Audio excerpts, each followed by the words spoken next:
उड़े ही थे कि जमींदोज हो गए और कुछ सोचता, कुछ समझता, कुछ करता, कुछ कहता, इससे पहले ही आंधी ने, इस हादसे की आंधी ने जैसे सब कुछ लीन लिया। कुछ नहीं बचा सिवाय मलबे के।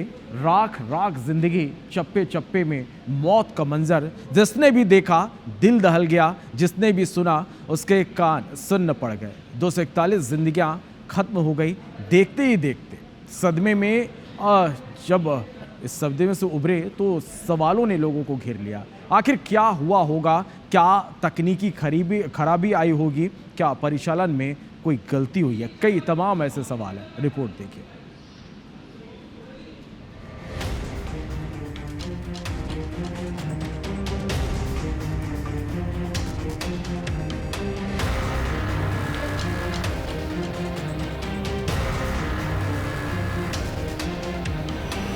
एयर इंडिया का Boeing 787 dreamliner plane Gujarat के अहमदाबाद हवाई अड्डे से उड़ा और 2 मिनट के भीतर जमीन पर गिरकर आग का गोला बन गया।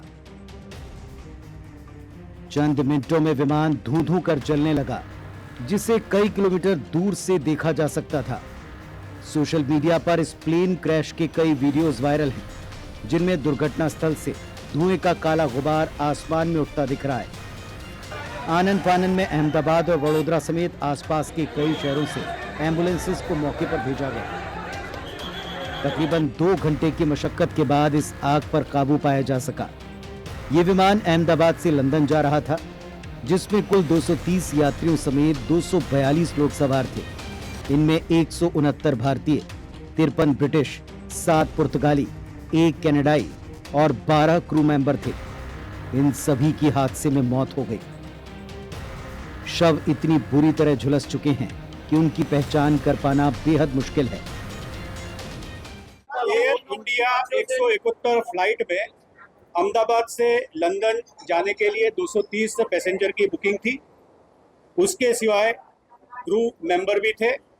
दुर्भाग्यपूर्वक दोपहर के 1:40 बजे के आसपास प्लेन टेक ऑफ होने के साथ ही दुर्घटनाग्रस्त बना। जिस विस्तार में प्लेन क्रैश होकर गिरा है, वहां पे अहमदाबाद सिविल हॉस्पिटल के विद्यार्थियों के हॉस्टल, स्टाफ क्वार्टर और अन्य रेजिडेंशियल विस्तार है। उस विस्तार के लोगों को भी ईजा पहुंची है। 50 से जितने घायल व्यक्तियों को सिविल हॉस्पिटल अहमदाबाद लाया गया है, जिन्हें श्रेष्ठ सारवार दी जा रही है। प्लेन जिस बिल्डिंग से टकराया, वहां अहमदाबाद के सिविल अस्पताल के डॉक्टर्स का रेसिडेंस है। इस बिल्डिंग के भीतर भी कई लोग घायल हुए। प्लेन का हिस्सा टकराने के बाद बिल्डिंग में आग लग गई। पूरी इमारत खंडहर में तब्दील हो गई। क्रैश हुआ प्लेन बोइंग 787 ड्रीम लाइनर तकरीबन 11 साल पुराना बताया गया, जिसने दिल्ली के इंदिरा गांधी इंटरनेशनल एयरपोर्ट से पहले अहमदाबाद के लिए उड़ान भरी और फिर अहमदाबाद में कुछ देर ठहरने के बाद ये लंदन के लिए टेक ऑफ कर चुका था।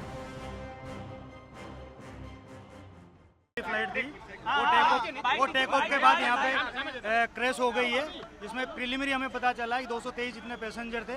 यहाँ पे जिस बिल्डिंग के ऊपर गिरी है वो डॉक्टर्स का हॉस्टल है। इंसिडेंट बनने के विदिन 2-3 मिनट्स में पुलिस, बाकी सभी बॉडियाँ, सिविल एडमिनिस्ट्रेशन, कॉर्पोरेशन वगैरह सभी लोग आ गए थे। आने के बाद देखा कि पूरा मलबा बिखरा हुआ, आग लगी है, पूरा धुआं गुबारा है, कुछ भी दिखाई नहीं दे रहा, समझ में नहीं आ पा रहा था क्या है। तो डॉक्टर्स के फ्लैट थे, उनको बहुत डैमेज हुए हैं और उसमें से कितने डॉक्टरों को हमने निकाला है, लोकल कार्यकर्ता और सब मिलके, बाद में जो प्लेन में से निकाले हैं।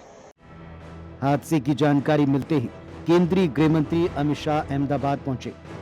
शाह ने अहमदाबाद पहुंचकर अधिकारियों से जानकारी ली, हालात का जायजा लिया। बोइंग 787 ड्रीम लाइनर विमान अपनी फ्यूल एफिशिएंसी और आरामदायक सफर के लिए जाना जाता है। हालांकि इसकी सेफ्टी को लेकर पहले भी कई बार सवाल उठे। विमान हादसे की वजह क्या रही, ये तो जांच के बाद साफ होगा। फिलहाल सरकार और लोकल प्रशासन का पूरा ध्यान राहत और बचाव कार्य और लोगों तक सही सूचना पहुंचाने पर है। Bureau report, IBC 24।